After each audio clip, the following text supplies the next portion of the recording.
কোন বলে সংবিধান সরকার করলেন, কোন বলে অন্তর্বর্তীকালীন সরকারকে সাংবিধানিক সরকার বললেন? এটা গ্যারান্টি হলো না? আমি সংবিধানকে কোট করেই বলছি। না, সংবিধান কোট করে বলতে পারেন না। আমি ওই রেসপেক্টটা রেখে আপনাকে সম্মান দিয়েই বলছি। যে লোকটা বলবে আমি আপনাকে রেসপেক্ট করে বলছি, তার মানে এই লোকটার মাথার মধ্যে কিছু সমস্যা আছে। যে শপথ অনুষ্ঠানটা যেটা হইলো, এটার প্রত্যেকটা ওয়ার্ড, এটা কি চিফ ইলেকশন কমিশনার কি নিজে নিজে আবিষ্কার করেছে? উত্তর হলো না। সংবিধানের তফসিলের ভেতরে যান, প্রত্যেকটা ওয়ার্ড অ্যাজ ইট ইজ লেখা আছে যে এমপির শপথটা কিভাবে হবে, এবং এই প্রত্যেকটা ওয়ার্ড ধরে ধরেই পড়তে হয়। এটা আকাশ বাতাস থেকে নিয়ে আসা হয় না। সো এই ধরনের শপথও কি করতে হবে, যদি সংসদে আলাপ আলোচনা হয়, হওয়ার পরে যদি তারা অ্যাডপ্ট করে নেন, তাহলে কিন্তু ওই শপথগুলা কিভাবে আসবে সেটাও কিন্তু আসতে পারে। এবং আমি ব্যক্তিগতভাবে মনে করি সংস্কারটা জরুরি। আপনি সংস্কারটারে পুরাপুরি ইগনোর করতে পারেন নাই। ইনফ্যাক্ট অনেকগুলো সংস্কার আছে, সেটা শুধুমাত্র জরুরি না, বাংলাদেশের মানুষের আকাঙ্ক্ষাকে অবশ্যই ধারণ করাটা উচিত। এখন এই প্রশ্নের সাথে কয়েকটা প্রশ্ন আমাদের এগিয়ে নিয়ে আসতেই হবে।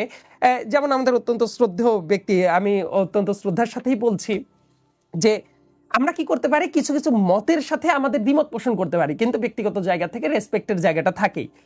উইথ ডিউ রেসপেক্ট আমি আপনার বক্তব্যটাকে যদি একটু খণ্ডন করি আর কি, মানে এটা কিন্তু ব্যক্তিগত সম্পর্কটাকে শ্রদ্ধার সাথে রেখে এইবার আমি বলি, সংবিধান এই যে কয়েকটা কথা আসলো যে সংবিধান মানলে শেখ হাসিনা প্রধানমন্ত্রী, সংবিধান থাকলে ইলেকশন কিভাবে হচ্ছে না, ব্যাপারটা এরকম না।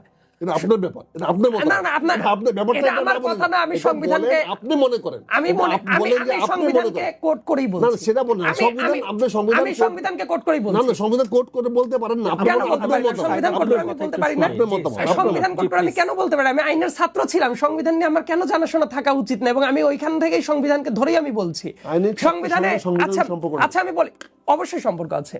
আইনের একদম বেসিকটা হলো সংবিধান। আপনি যে বলেন আইনের সাথে সংবিধানের সম্পর্ক, ছাত্র সংবিধান নাও বুঝতে পারে, এটা তো দেখেন আপনি মুরব্বী মানুষ তো, আপনি মুরব্বী মানুষ তো, এই জন্য আপনাকে আমি যথেষ্ট রেসপেক্ট করে কথা বলছি। কিন্তু আচ্ছা আমি একবার বলি প্লিজ, আচ্ছা আমি একবার বলি যে কম বেশি তো কেউ বুঝে কি বুঝে না, এইটা টেস্ট নিশ্চয়ই আপনি করতে পারেন না, রাইট?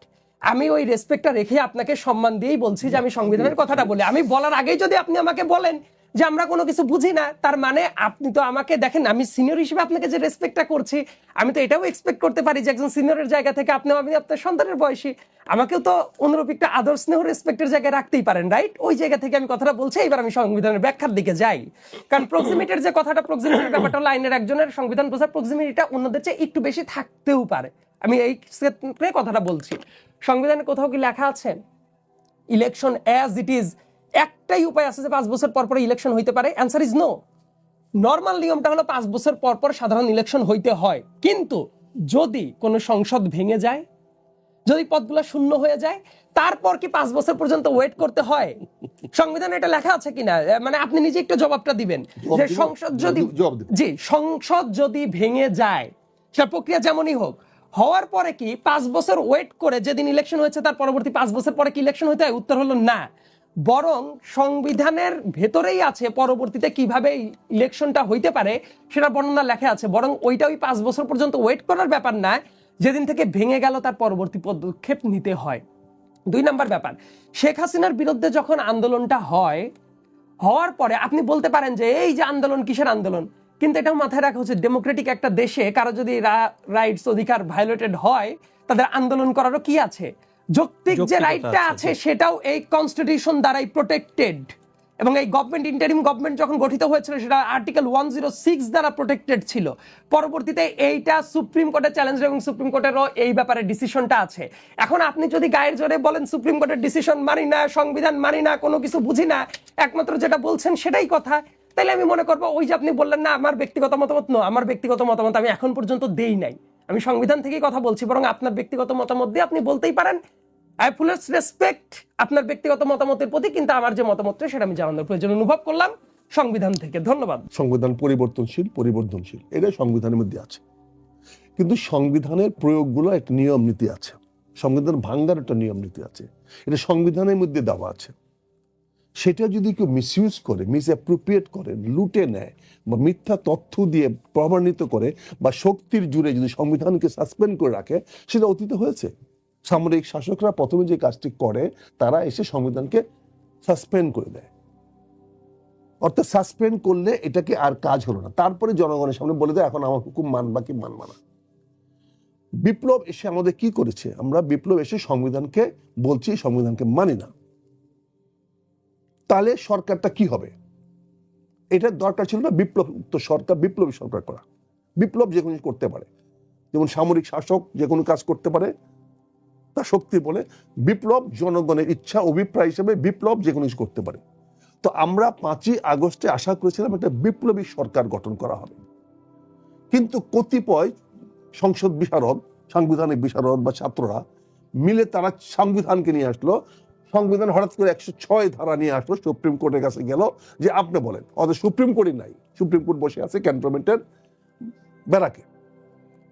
সেখানে একটা অসত্য তথ্য দিয়ে, মিথ্যা দিয়ে, সংবিধানে পরিষ্কার লেখা আছে প্রধানমন্ত্রীর লিখিত অনুরোধে রাষ্ট্রপতি সংসদ ভাঙতে পারবে। এখন একজন বলে ফেললেন যে সংসদ ভেঙে দিয়েছি, এটা তো গায়ের জোরে করলেন। আমি গায়ের জোরে কথাটা কেন বলছি, আমি সরি ফর গায়ের জোরে, এটা কি আসলে গায়ের জোরে? না আমি এই জন্য বলছি, আমি আপনি আপত্তি করে বলছি গায়ের জোরে কেন বলছি, যে আপনি বিপ্লব উত্তর সরকার বিপ্লবী সরকার করতে পারেন, এটাই বৈধ হবে। কিন্তু আপনি কোন বলে সংবিধান সরকার করলেন, কোন বলে অন্তর্বর্তীকালীন সরকারকে সাংবিধানিক সরকার বললেন? এটা গায়ের জোরে হলো না, কারণ তখন তো আমার কিছু করার নাই। আচ্ছা, আপনি বলার পরে ওই সংবিধান থেকে আমি এই জায়গায় একটু অ্যাড করব। আপনি এখন কি হয়েছে, সংবিধানটি তো সংসদ তো ভেঙে যায় নাই, কাজে এই সংসদ চলমান। এখন আমরা আবারও বলছি যে এই সংসদকে আমরা একটা নিয়ে গেছি বিপ্লব উত্তর সরকার গঠন প্রক্রিয়ায়, এবং সেখানে আমরা সংস্কার বলেছি যে আমরা কিছু সংস্কার করতে চাই। আমি সরকারের পক্ষে কখনো ছিলাম না, এখনো নাই, এবং সরকার সংস্কার যেদিন করা হয়েছে সেদিন তার বিরোধিতা করেছি। বিকজ আমি বলেছি কোনো সাংবিধানিক কেউ দাবি করে কোনো সংবিধান করতে পারে না, এটা একমাত্র জনগণের অধিকার। আমি যদি বিপ্লবী সরকার করতে পারতাম তাহলে আমি যে কোনো সংস্কার করতে পারতাম, কিন্তু যেহেতু অন্তর্বর্তী সরকার বিপ্লবী সরকার নয়, অতএব এই বিপ্লবী সরকারের কোনো সংস্কার করার অধিকার নাই। এই বক্তব্য আমাদের আজকের না, এই বক্তব্য আমাদের আরো 1-1.5 বছর আগের বক্তব্য। এখন প্রশ্ন হয়েছে এই সরকার কি করেছে, বৈধ দেওয়ার জন্য একটা কমিশন করেছে, সেখানে সকল রাজনৈতিক দলগুলোকে সন্নিবেশিত করেছে। এটা সরকারের সফলতা ছিল যে 35টি রাজনৈতিক দলকে, না 54টি, কথা আছে 54টি দল মনে হয়, 54টি রাজনৈতিক দলকে এক জায়গায় সে নিয়ে আসতে পেরেছে। এটা বলবো ডক্টর ইউনূসের একটি সফলতা ছিল। সেখানে এসে তারা তার দেওয়া এজেন্ডা মোতাবেক প্রতিদিন সে নাকে রশি দিয়ে টেনে এনে ওই পররাষ্ট্র মন্ত্রণালয়ের ওই রেস্ট হাউসে বসায়া চা বিস্কুট খাওয়ায়া ঘন্টার পর ঘন্টা সময় নষ্ট করে কতগুলো কাজ করানো হয়েছে। আমরা আলী রিয়াজকে এই জন্য সমালোচনা করেছি, আমরা এটাকে বলেছি একটা প্রহসন হচ্ছে, কিন্তু রাজনীতিবিদরা সেখানে দস্তখত করেছে। তার মধ্যে 35টা রাজনৈতিক দল সংস্কার দস্তখত করেছে, এবং সংসদের দক্ষিণ প্লাজায় গিয়ে 20টির মধ্যে ছাতা মাথায় দিয়ে সেখানে জনগণের সঙ্গে নাটক করে দস্তখত করেছে। আমার মনে আসে সেটাকে দস্তখত করেছেন। দস্তখত তার মানে কি আপনি এগুলো মানবেন?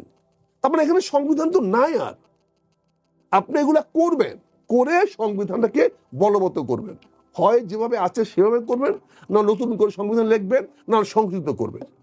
এখন এইটাই তো আমরা বুঝি। এখন এইটার বাইরে আমাদের প্রশ্ন হচ্ছে কি, যখন বাচ্চা কথা বলতে পারে তখন বাচ্চা দুইটা জিনিস শিখে। যে বাচ্চা আদর্শমান মায়ের কাছে থাকে সে ভালো ভাষা শিখে, আর যে বাচ্চা কাজের কাছে বা অন্য কাছে কাছে, এই জন্য বিদেশিরা অনেক সময় গভর্নেন্স রাখে, বাচ্চাকে মানুষ করার জন্য, ছোট শিশুকে মানুষ করার জন্য গভর্নেন্স রাখে। গভর্নেন্সের দায়িত্ব হলো বাচ্চাটাকে সুশীল ভাবে তৈরি করে দেওয়া। মানে বিপ্লবী সরকার গঠন না করার কারণে কি এত সংকট? আবার যদি ওই শিশুটি যদি কাজের বুয়ার সঙ্গে থাকে তাহলে সে ভাষাটা শিখে অন্য ভাষা, কিন্তু সে কিন্তু অস্বীকার করবে না যে ভাষাটা ভুল, কারণ এটা তার প্রাসঙ্গিকতা কারণে। সে গুড গভর্নেন্স পায় নাই বলে সে অনেক কিছুকেই গভর্নমেন্ট মনে করে। এটা ব্যক্তিগত, আমি কাউকে ব্যক্তিগতভাবে করছি না, কিন্তু আমাদের দেখতে হবে তো আমরা কোন পরিবেশ থেকে বড় হয়ে আসছি, আমাদের পারিপার্শ্বিকতা কি, আমরা সেই জিনিসটা বুঝতে হবে।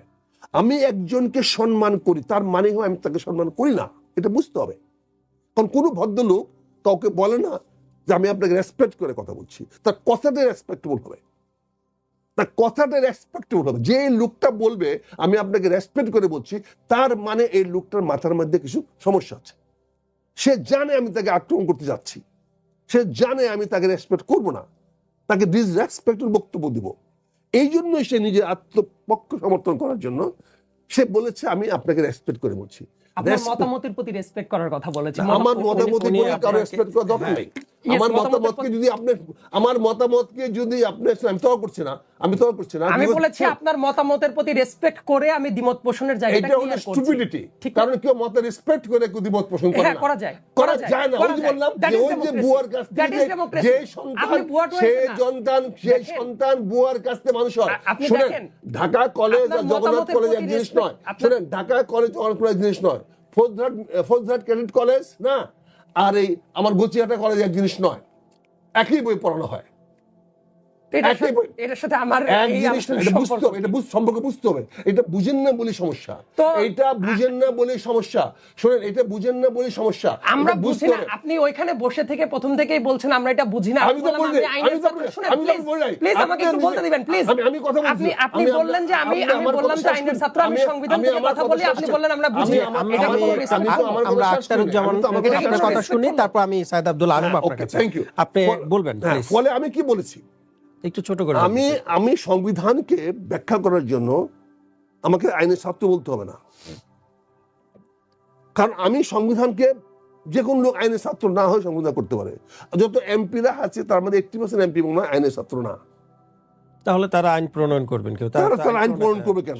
কেমনে করবেন? তার মানে কি তারা আইনের ছাত্র হইতে হবে? এরকম তো কোনো কথা নেই। সেটাও তো একটি বিষয়। কাজে আমি যে কথাটা বলছি সেটা হচ্ছে বলছি যে আমরা যে কোনো বিষয় নিয়ে কথা বলতে পারি। আমি যদি একটি কোনো বিষয় রেসপেক্ট করি তাহলে এই সময় ডিফার করতে পারি না। এটা গ্রামারে যায় না, এটার নাম গ্রামার না। গ্রামার মানে কি? গ্রামার মানে এটা মেনে চলা। কাজে আমি যেটা বলছি, আমি আব্দুল্লাহ সাহেবকে কোনো আক্রমণ করে বলছি না, ভাই সরি, কিন্তু আমাকে যে কোনো দিন ডিফার করতে হলে আমাকে আপনার বক্তব্যকে ডিফার করতে হবে। আমি আপনার বক্তব্য নিয়ে কথা বলেছি আপনার মতের প্রতি রেসপেক্ট রেখে আমি ডিফার করছি। আমি মোহাম্মদ রাশেদ খান, আমি আপনার কাছে একটু আসতে চাই। আপনাকে বিনয়ের সঙ্গে বলছি যে আমি আপনার কাছে আসতে চাই। এই যে বিনয়ের সঙ্গে বলছি, এত সংবিধানের ওই পার্টিকুলার ওই জায়গাটা বোধহয় একটু ক্লিয়ার। তাহলে আমি একটু সাইদ আব্দুল্লাহর কাছে আগে একটু যে তারপর আমি আসছি আপনার কাছে।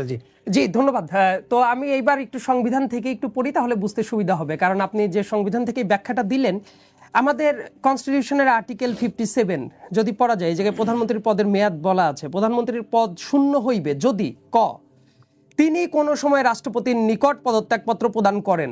এই পর্যন্ত আপনি বলেছেন যে পদত্যাগ প্রদান করেছে কি করে নাই, এই টাইপ তো ছিল। তারপরে খ আর একটা অপশন আছে, এই জন্য তিনি সংসদ সদস্য না থাকেন।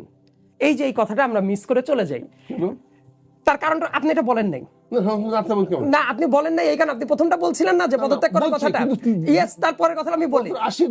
5 তারিখের পরে 6 তারিখে যখন পার্লামেন্ট ভেঙে দেওয়া হইল, ইয়েস পার্লামেন্ট ভেঙে দেওয়া হয়েছে, পার্লামেন্ট রাষ্ট্রপতি ভেঙে দিয়েছে। কারণ তিনি, আপনার এটা মাথায় রাখা উচিত যে এটা এক্সট্রাঅর্ডিনারি সিচুয়েশনে প্রাইম মিনিস্টার এইভাবে কি পালায়া চলে যেতে পারে কিনা, তার অফিস টফিস এরকম বাদ রেখে পালায়া চলে যেতে পারে, সেটা প্রাইম মিনিস্টারের ব্যাপার। প্রাইম মিনিস্টারের ব্যাপার না। নরমালি সে যদি অফিসিয়াল ডেকোরামে যায়, সে তো একদম পালিয়ে কোনো রেসপন্সিবিলিটি ডিফার না করে সে চলে গেছে। এবং পার্লামেন্ট, প্লিজ আমি বলি, পদের মেয়াদ যে শূন্য হওয়ার ব্যাপারটা উনি বললেন যে তার মানে সংবিধান অনুসারে হাসিনাই প্রধানমন্ত্রী। নো, যে মুহূর্তে, আমি একদম ডেট ধরে বলছি, 6 আগস্ট, 5 আগস্টের পরবর্তীতে 6 আগস্টের দুপুরবেলার দিকে রাষ্ট্রপতি সংসদ ভেঙে দেন। This is fact. রাষ্ট্রপতি যে মুহূর্তে সংসদ ভেঙে দিয়েছে, ওই মুহূর্তে আর্টিকেল 57 যদি আপনি ধরেন, তার খ ধাওয়া যদি ধরেন যে তিনি সংসদ সদস্য না থাকেন, তার মানে এইটার মাধ্যমে স্যাটিসফাইড হয়ে গেছে। প্রথমটা যদি বাদও দেন, এটা হলো সংবিধানের রিডিং। এবং আর্টিকেল 123-তে আমরা একটু যাই, মানে গায়ের জোরে অনেক কিছু ঠেলে অনেক কিছু বলা যায়, কিন্তু আমার মনে হয় যে সংবিধানের দিকে একটু তাকানোটা উচিত যে কি বলা আছে। আর্টিকেল 123-এতে এই যে দেখবেন নির্বাচন কখন কখন হইতে পারে সেটাও ব্যাখ্যা দেয়া আছে।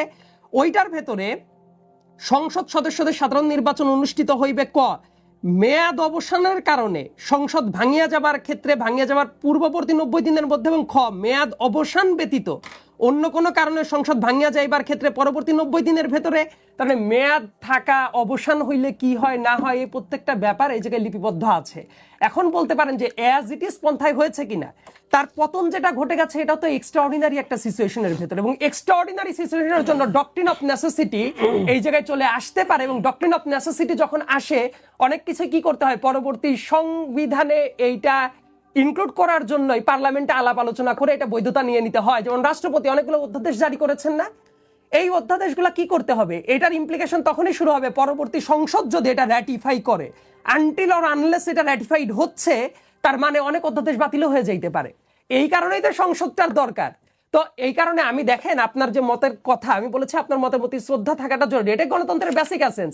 যে আমি আর রাশেদ ভাই দুইটা মতের জায়গায় আমরা একমত না, কিন্তু আমি কি করব, মত একমত না জন্য আমরা কি এই জায়গায় মারামারি শুরু করব? উত্তর হলো না। আমি বলতে পারি যে আপনার মতের প্রতি আমার রেসপেক্ট আছে, রাইট? ভলতেয়ারের উক্তির মতো যে আপনার মতের সাথে আমি একমত নাই হইতে পারি, কিন্তু ডিফেন্ড করার জন্য আমরা এই করতে পারি। আমি রেসপেক্টটা ওই সেন্সে বলেছি, বলার পরে তারপর বলছি যে আপনার কাছে মনে হচ্ছিল সংবিধানের যে ব্যাখ্যাটা দিচ্ছেন দ্যাট ইজ নট কারেক্ট। এই জন্য আপনি সিনিয়র একজন মানুষ, আপনার মতের প্রতি আমি রেসপেক্ট রেখে তারপর আমি সংবিধানের ভেতরে ঢুকেছি।